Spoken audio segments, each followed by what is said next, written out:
तर आता बातमी आहे विक्रोळीमधून। विक्रोळीच्या पार्क साइट परिसरामध्ये 13 वर्षीय मुलीवर 31 वर्षीय तरुणाकडून अत्याचाराची घटना समोर आली आहे। नफीस अहमद तरुणानं आता अल्पवयीन तरुणीवर अत्याचार केल्याचं प्रकरण समोर आलेलं होतं।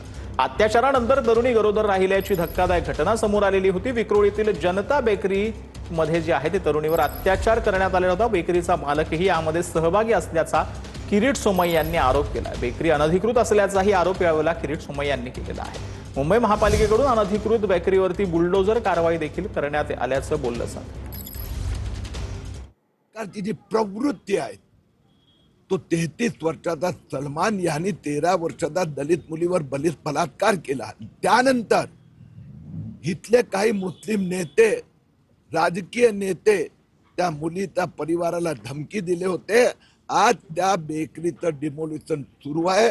मी महापालिका आणि पोलिसांना धन्यवाद देतो। तर